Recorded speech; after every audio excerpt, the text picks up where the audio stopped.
בסרטון הזה אני אסביר לכם איך להיכנס ללאונרדו. אז אנחנו נקליד לאונרדו AI.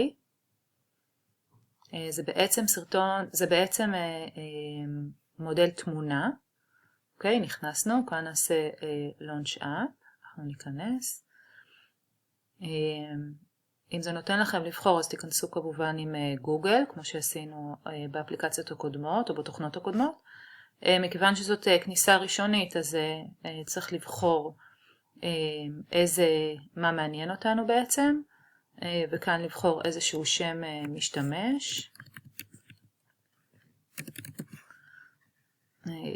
לאשר שאנחנו מעל גיל 18.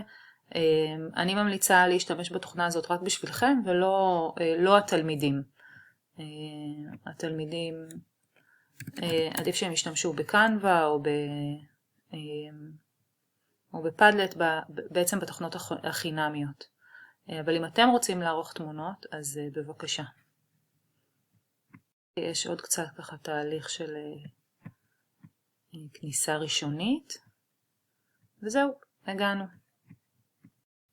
אוקיי, אז אני לא אלמד כאן כמובן על הכל. מי שרוצה לצלול ולהכיר את לאונרדו לעומק מוזמן, יש מלא סרטונים ברשת. אתם מקבלים בעצם 150 טוקנים ביום. אם תסתכלו כאן תראו שכל כמה שעות, כל יממה או כל חצי יום בעצם מתמלא 150. אם רוצים מעבר צריך לעשות upgrade. כל תמונה זה משהו כמו 8 טוקנים. ובואו נעשה לכם בואו נעבור ביחד על איזושהי דוגמה, איך אנחנו מייצרים תמונות. אלה דוגמאות, לא שלי, כי פתחתי איתכם חשבון חדש. כאן יש כל מיני מודלים שאיתם אתם יכולים לעבוד, שזה בעצם סגנונות של המודל של הבינה המלאכותית. אפשר לייצר כל מיני סגנונות, סגנון ריאליסטי, סגנון של קריקטורה, כל מיני סגנונות שאתם יכולים ללכת. אפשר לבחור וכל פעם לנסות לראות מה מתאים לכם. אוקיי, אז בואו נבחר נגיד את הסגנון הזה, של האנימה. ועם הסגנון הזה אנחנו נעשה ככה Generate with this model, זאת אומרת שאלה הסגנונות של התמונות שיצאו לי. אוקיי, נסגור את הסבר.